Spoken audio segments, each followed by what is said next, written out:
راز الفت کے نیکسٹ ایپیسوڈ میں آپ دیکھیں گے کہ مشک کی زندگی تو اسماعیل کے ساتھ شادی کرنے کے بعد A to Z بدل چکی ہے۔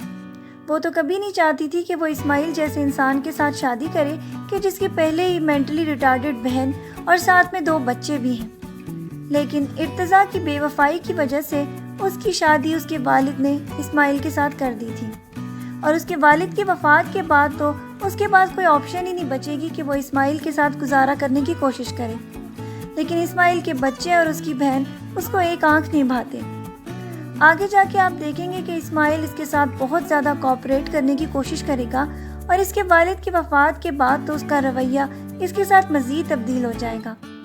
وہ تو یہ چاہتا ہے کہ کسی طرح وہ ارتضیٰ کو بھلا کر اس کی زندگی میں شامل ہو جائے، مگر مشک تو 1 منٹ کے لیے بھی ارتضیٰ کو نہیں بھلا پا رہی، اور یہی اس کی زندگی کی بہت بڑی غلطی ہے۔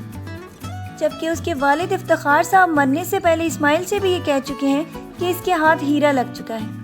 ریت تو اس کے ہاتھ سے کب کی پھسل چکی۔ اس کو تو یہ چاہیے کہ یہ ہیرے کی قدر کرے، لیکن وہ تو جانتے ہیں کہ یہ کبھی بھی اس طرح سے اسماعیل کے ساتھ زندگی گزارنے کے لیے نہیں مانے گی۔ جبکہ اپنے والد کی وفات کے بعد تو یہ لوگ بہت زیادہ پریشانی میں مبتلا ہو جائیں گے۔ اس کی والدہ جو ہمیشہ سے افتخار صاحب کی ناانصافیوں کے اوپر رویا کرتی تھیں، اب وہ بھی ان کو بہت زیادہ یاد کریں گی اور اس بات کے اوپر پچھتائیں گی کہ انہوں نے ان کی اتنی مختصر زندگی میں ان کا ساتھ نہ دیا، بلکہ وہ تو اپنی بیٹیوں کے پیچھے اپنے میاں کو ہی بھلا بیٹھی تھی۔ دوسری طرف آپ یہ دیکھیں گے کہ اب ارتضیٰ کے پیچھے صاحبہ ہاتھ دھو کر پڑ گئی ہے۔ وہ تو یہ چاہتی ہے کہ کسی طرح ارتضیٰ کے دل میں اتر جائے تاکہ وہ اس سے شادی کر سکے، لیکن ارتضیٰ تو کبھی بھی صاحبہ کے ساتھ شادی نہیں کرنا چاہتا، حتیٰ کہ وہ اس کو اپنی طرف مائل کرنے کی بھی کوشش کرے گی، لیکن ارتضیٰ تو کبھی بھی اس کی طرف دیکھنے کی بھی زحمت نہیں کرے گا۔ آگے جا کر آپ دیکھیں گے کہ اس کی سازشیں ایک حد تک کامیابی کی طرف چلنا شروع ہو جائیں گی، کیونکہ اپنے پیرنٹس کی طرف سے وہ اس کے پیرنٹس کو پریشرائز کروائے گی کہ اگر آپ ارتضیٰ کی زندگی میں خوشیاں چاہتے ہیں تو آپ کو چاہیے کہ اس کی شادی کسی لڑکی سے کر دیں، اور صاحبہ سے زیادہ موزوں لڑکی اس کی زندگی میں کوئی اور ہو ہی نہیں سکتی۔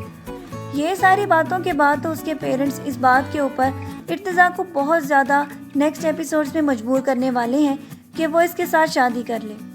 لیکن ارتضیٰ تو اس بات کے بارے میں صاف جانتا ہے کہ صاحبہ سے زیادہ سازش کرنے والی لڑکی اس کے اراؤنڈ کوئی ہے ہی نہیں۔ وہ تو کبھی بھی اس بات کے اوپر مانے گا نہیں کہ وہ صاحبہ جیسی لڑکی کے ساتھ شادی کر لے،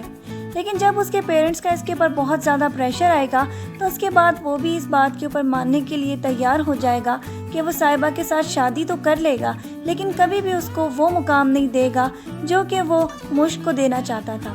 کیونکہ مشک کو تو وہ ابھی تک بھلا نہیں پا رہا۔ اب کس بات کا پچھتاوا؟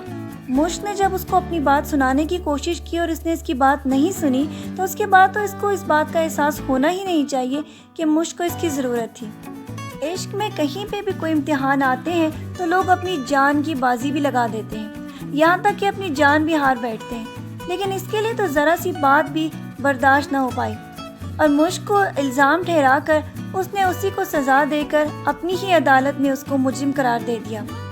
اس کی وجہ سے مشک کی زندگی کس طرح برباد ہو کر رہ گئی ہے اسے اس بات کا اندازہ ہی نہیں۔ یہ تو صرف یہ بات سوچ سوچ کر اپنے آپ کو گھائل کر رہا ہے کہ یہ سارا کچھ مشک کی وجہ سے ہوا۔ مشک کی بہت بری لڑکی تھی، لیکن آگے جا کر آپ کو نیکسٹ ایپیسوڈز میں پتہ چلے گا کہ نومی بھی اب صاحبہ کے ساتھ بدلے پہ آ جائے گا، کیونکہ نومی کو تو اب صاحبہ بہت زیادہ اگنور کرنا شروع ہو جائے گی، کیونکہ وہ تو اس کو اپنے مقصد کے لیے استعمال کر رہی تھی، اور وہ یہ چاہتی تھی کہ کسی طرح ارتضیٰ کی زندگی سے مشک کو نکال دیا جائے۔ نومی تو اتنا بدلے باز ہے کہ وہ کبھی بھی اس بات کو نہیں بھلائے گا کہ صاحبہ اس کو دھوکہ دے چکی ہے، بلکہ وہ یہ ساری حقیقت بہت جلد ارتضیٰ کے سامنے لے آئے گا، کیونکہ ایک حد تک تو وہ صاحبہ کو بلیک میل کر سکتا ہے، لیکن جب صاحبہ اس کی باتوں کو سننے سے انکار کر دے گی تو اس کے بعد نومی کے پاس صرف یہی آپشن بچے کہ وہ ارتضیٰ کے سامنے صاحبہ کی ساری حقیقت لے آئے، کیونکہ جتنی چالاکی کے ساتھ صاحبہ نے ڈبل گیم کھیلی تھی وہ اس بات کو برداشت ہی نہیں کر پا رہا کہ ایک طرف تو اس نے مشک کی زندگی کو برباد کر دیا اور ساتھ ہی ساتھ ارتضیٰ کی زندگی میں آنے کے لیے وہ نومی کو استعمال کر رہی ہے،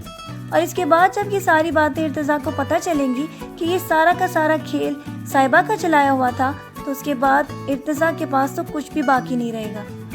آپ کی اس کے بارے میں کیا رائے ہے کہ جب اس کو اس حقیقت کا پتہ چلے گا تو یہ مشک کو دوبارہ اپنی زندگی میں حاصل کرنے کے لیے اسماعیل سے طلاق دلوانے کے لیے بہت زیادہ تگ و دو کرے گا؟ آپ کا کیا خیال ہے کہ کیا مشک کو اس جیسے بے وفا کے ساتھ شادی کرنی چاہیے؟ اپنی رائے سے ہمیں ضرور آگاہ کیجیے گا۔ اور مزید ڈرامہ پروموز کے لیے ہمارا چینل دیکھتے رہیں۔ اپنا ڈھیر سارا خیال رکھیے گا، بہت ساری دعاؤں کے ساتھ۔ اللہ حافظ۔